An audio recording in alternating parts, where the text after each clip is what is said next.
जय हिंद दोस्तों, आपका आपके YouTube channel A to Z education में स्वागत है। दोस्तों, आज के वीडियो में हम लोग 12वीं क्लास के इतिहास के कुछ ऐसे प्रश्नों को देखेंगे जो कि आपके एग्ज़ाम में आएंगे।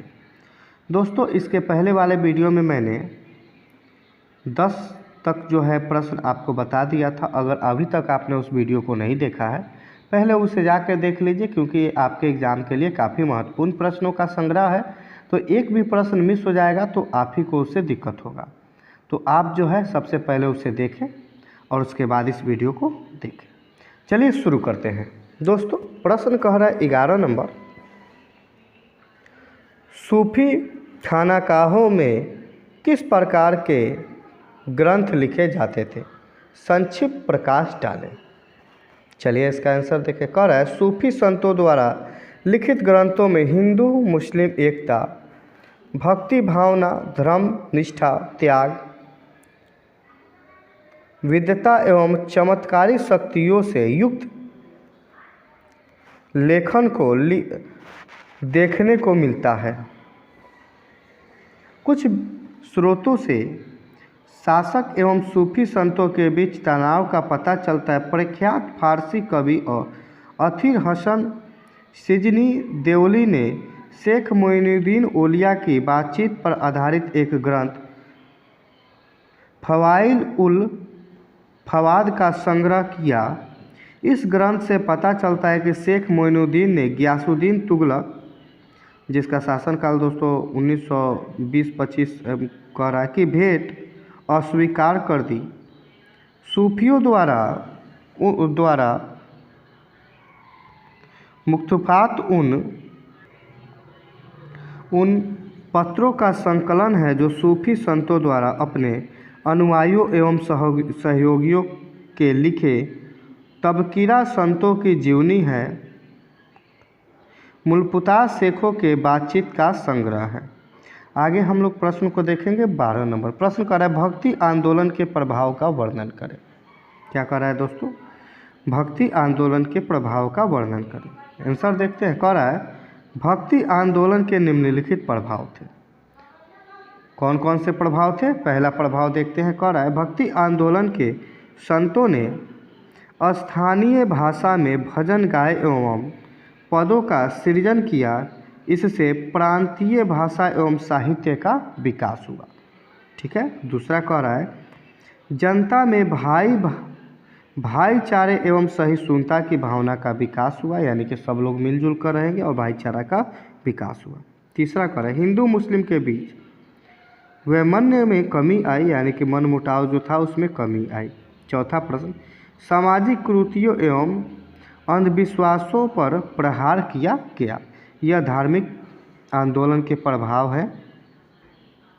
आगे के प्रश्न को हम लोग देखते हैं। 13 नंबर प्रश्न है दोस्तों। 13 नंबर प्रश्न कर रहा है भक्ति और सूफी आंदोलन एक दूसरे से पूरक थे।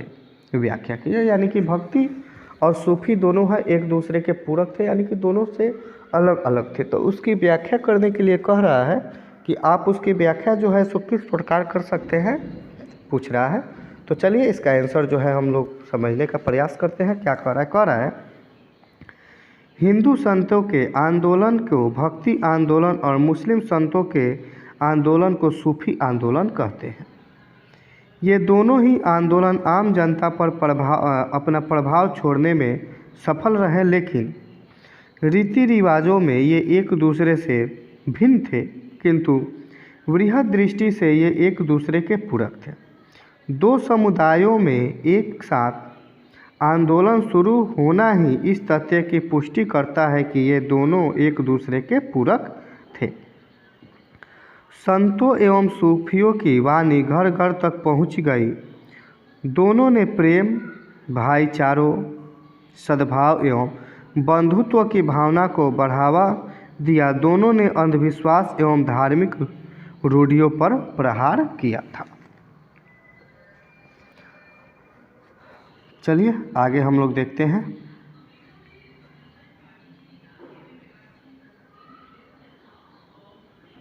आगे दोस्तों 14 नंबर प्रश्न कह रहा है अकबर ने जजिया कर क्यों समाप्त किया? कारण बताइए। क्या कह रहा है दोस्तों, अकबर ने जजिया कर क्यों समाप्त किया, कारण बताइए। आंसर देखते हैं, काफ़ी बारीकी से समझने का प्रयास करेंगे। 1564 ईस्वी में अकबर ने जजिया कर बंद कर दिया। एक ऑब्जेक्टिव प्रश्न यहाँ से आपको बनेगा कि अकबर ने जजिया कर कब बंद किया, तो ये 1564 में किया। यह समस्त भारत की गैर मुस्लिम जनता से वसूले जाने वाला कर था, यानी कि ये केवल भारत के हिंदू जनता से ही वसूला जाता था, मुस्लिमों से नहीं वसूला जाता था। इस कर को समाप्त करने के पीछे वजह यह थी कि वह अपने को एक राष्ट्रीय शासक के रूप में प्रदर्शित करना चाहता था और इसके लिए प्रयासरत भी था। साथ ही अकबर सुलह एक कुल की नीति में विश्वास करता था, जिसका अर्थ है सबसे शांति रखने का सिद्धांत। ऐसा कर वह हिंदुओं को अपने नज़दीक लाने में सफल रहा। अकबर को ऐसे भी इतिहास में अकबर महान की उपाधि से विभूषित किया गया है और इसका एक महत्वपूर्ण काम भी है, कौन सा, जजिया कर समाप्त करना, जो कि 1564 में समाप्त किया। जजिया कर उस समय जो है गैर मुस्लिमों से लिया जाता था, यानी कि जो मुस्लिम नहीं है उनसे कर लिया जाता था, जिसको अकबर ने समाप्त किया था। इससे अकबर को काफ़ी सारे फायदे भी हुए थे। आगे हम लोग प्रश्न को देखते हैं, 15 नंबर प्रश्न को। 15 नंबर प्रश्न का है, सूर्यास्त कानून क्या है।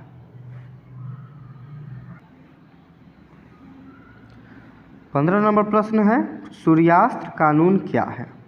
आंसर देखते हैं, कह रहा है फसल अच्छी हो या खराब, उससे अंग्रेज़ों को कोई मतलब नहीं होता था। राजस्व के ठीक समय पर भुगतान करनी जरूरी थी। इस कानून के अनुसार निश्चित तिथि को सूर्य डूबने तक भुगतान हो जाना चाहिए। यदि ऐसा नहीं हो तो जमींदार की जमीन को नीलाम कर दिया जाता था। इस प्रकार जमींदार को जमीन से हाथ धोना पड़ता था। इसे सनसेट लॉ भी कहते हैं, यानी कि सूर्यास्त कानून। इसमें क्या होता था दोस्तों कि देखिए, बाढ़ आ जाए, फसल नष्ट हो जाए, सुखाड़ हो जाए, उससे अंग्रेज़ों को किसी भी प्रकार से मतलब नहीं होती थी। उसको जो है, जो निर्धारित तिथि है, उस तिथि में सूर्यास्त से जो पहले है उसको जितना लगान बांधा हुआ है उतना ले जाके अंग्रेज़ को देना पड़ेगा। ऐसा नहीं करने पर उसकी ज़मीन को नीलाम कर दिया जाता था, जो ज़्यादा पैसा देता था उसको दे दिया जाता था। इसे ही जो है सनसेट लॉ कहते हैं, यानी कि सूर्यास्त कानून कहते हैं। आगे प्रश्न को देखते हैं।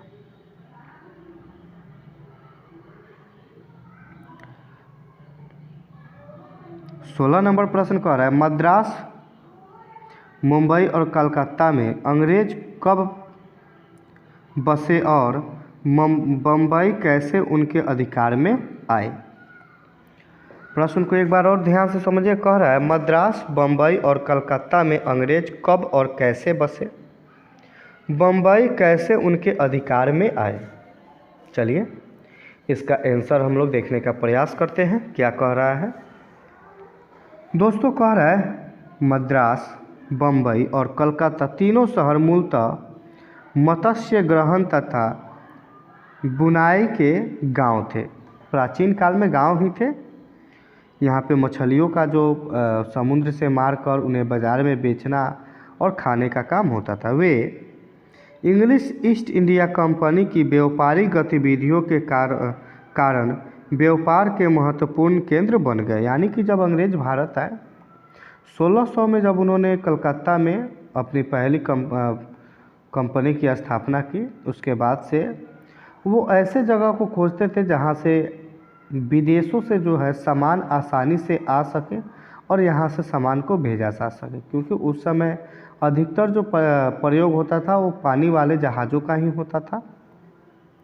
इसीलिए इन सारे जगहों के जो समुद्र के किनारे निकट स्थित है उन पर उन लोगों ने विशेष ध्यान दिया। आगे कह रहा है कंपनी के एजेंट 1639 ईस्वी में मद्रास तथा 1690 ईस्वी में कलकत्ता में बस गए। 1661 ईस्वी बम्बई को ब्रिटेन के राजा ने अपनी कंपनी को दे दिया था, जिसे उसने पुर्तगाली शासक से अपनी पत्नी के दहेज के रूप में प्राप्त किया था। कंपनी ने इन 3 बस्तियों में व्यापारिक तथा प्रशासनिक कार्यालय स्थापित किए। ये तीनों शहरों में उन्होंने व्यापारिक कंपनियां और अपने कार्यालय स्थापित किए। समुद्र के किनारे होने के कारण जो है यहाँ पे जहाज़ आसानी से आ सकते थे, बंदरगाह आसानी से बन सकते थे, एक देश से दूसरे जगह वस्तुओं को भेजा जा सकता था, वहाँ से लाया जा सकता था। इन्हीं के कारण जो है इन तीनों शहरों का विकास अधिक हुआ।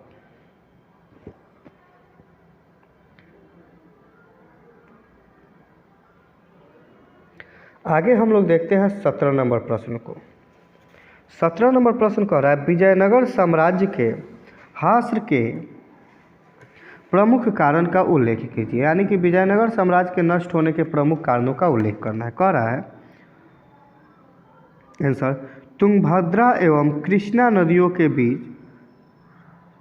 रायचूर दोआब दक्षिण भारत का सर्वाधिक उपजाऊ एवं महत्वपूर्ण क्षेत्र है।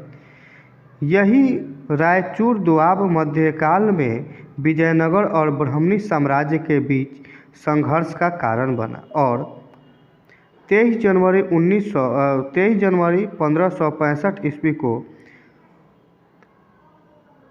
तालीकोट अथवा राक्षसतंगनी के युद्ध में ब्राह्मणी शासक ने विजयनगर साम्राज्य को परास्त किया। इस प्रकार विजयनगर पूरी तरह बर्बाद हो गया। काफ़ी छोटा सा आंसर है, आप इसको याद कर लीजिए, आपके एग्जाम के लिए काफ़ी महत्वपूर्ण प्रश्न है। आगे देखते हैं 18 नंबर का, है कलकत्ता नगर का निर्माण कैसे हुआ। चलिए इसके बारे में जानते हैं कि कलकत्ता नगर का निर्माण जो है किस प्रकार से हुआ। कह रहा है 1757 ईस्वी में प्लासी के युद्ध में सिराजुद्दौला की हार हुई। इसके बाद ईस्ट इंडिया कंपनी ने एक ऐसा नया किला बनाने का फैसला किया जिस पर आसानी से हमला ना किया जा सके। कलकत्ता को सुनताती, कोलकाता और गोविंदपुर इन तीनों गांवों को मिलाकर बनाया गया था। कंपनी ने इन तीनों में सबसे दक्षिण में पड़ने वाले गोविंदपुर गांव की ज़मीन को साफ करने के लिए वहां के व्यापारियों और बुनकरों को हटने का आदेश जारी किया। इस प्रकार से कोलकाता नगर का निर्माण हो गया।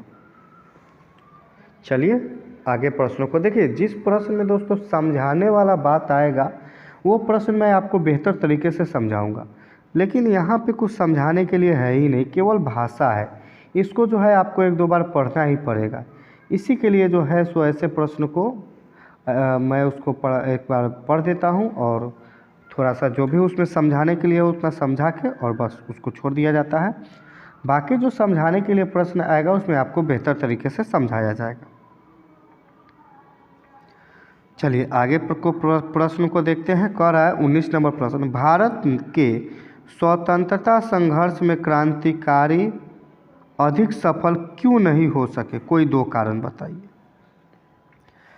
पहला कारण दोस्तों का कह रहा है क्रांतिकारी लूटमार तथा हिंसा की नीति में विश्वास रखते थे।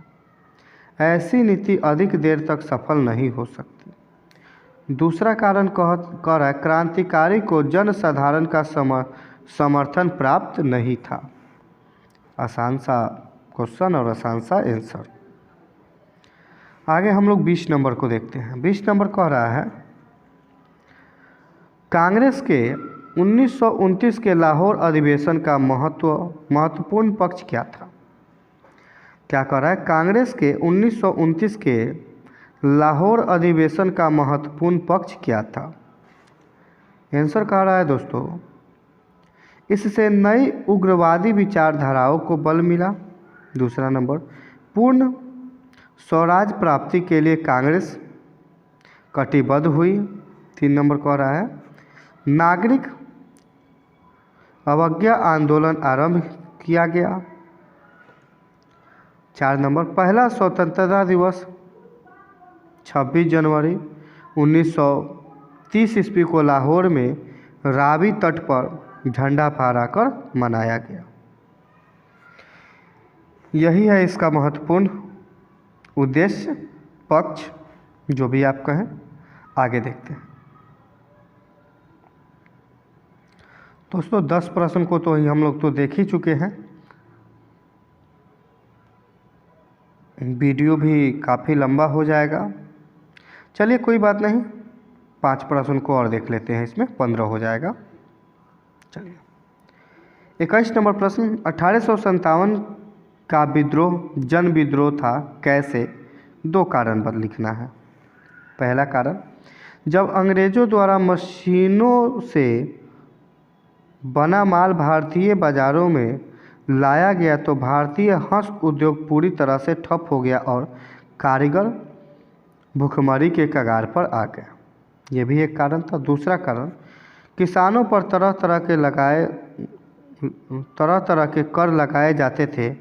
उन्हें कच्चा माल उगाने के लिए विवश किया जाता था और फिर मनमाने दामों पर उनसे यह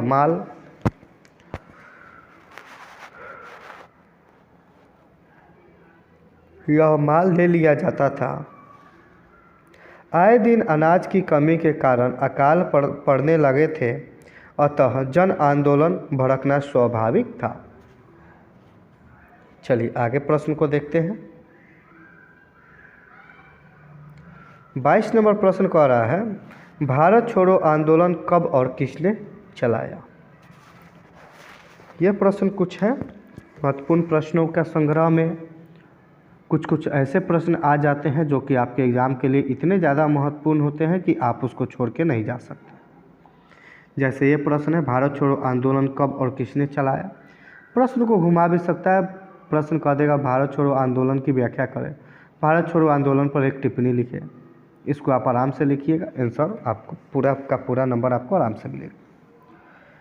कह रहा है दोस्तों, 1942 ईस्वी में गांधी जी ने भारत छोड़ो आंदोलन चलाया था। एक ऑब्जेक्टिव प्रश्न आपको यहाँ से मिलेगा। प्रश्न आएगा दोस्तों, भारत छोड़ो आंदोलन कब आरंभ हुआ? आपको याद रखना है, भारत छोड़ो आंदोलन जो है 1942 ईस्वी में आरंभ हुआ था। कब हुआ था? 1942 ईस्वी में आरंभ हुआ था।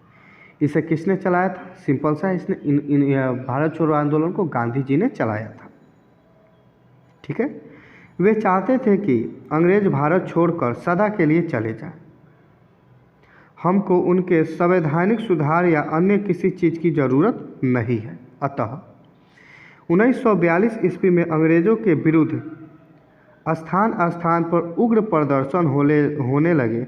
ज्यों ज्यों सरकार का दमन चक्र तेज चलता जाता, त्यों त्यों निरहत जनता में प्रतिरोध की भावना बढ़ती जाती थी। आंसर समाप्त हो गया। चलिए आगे हम लोग 23 नंबर प्रश्न को देखते हैं।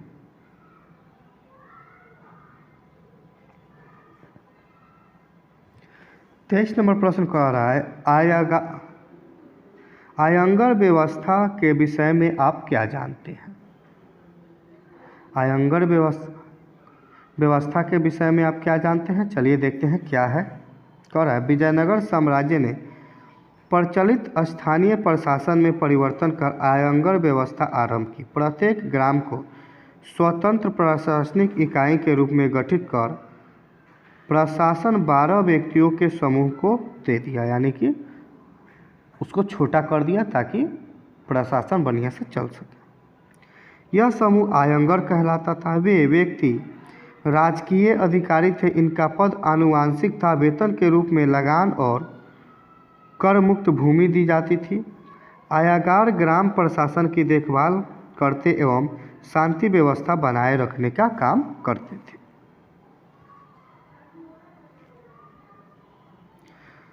चलिए थोड़ा सा जो है हम लोग 24 नंबर प्रश्न को देख रहे हैं। कह रहा है, मीराबाई पर संक्षिप्त टिप्पणी लिखिए। आंसर देख लेते हैं क्या है।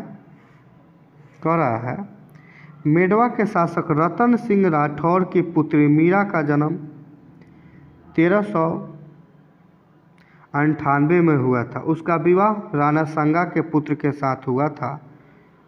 मीरा जी दोस्तों ये कृष्ण की भक्त थी, इसके बारे में तो आपको पता होना चाहिए।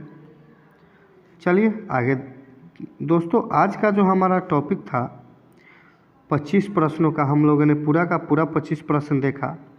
वीडियो पसंद आई हो आप अपने YouTube channel A to Z education को सब्सक्राइब करें, साथ में लगे बेल आइकन को भी दबा दें ताकि आपको इसी प्रकार से वीडियो का नोटिफिकेशन मिलते रहे।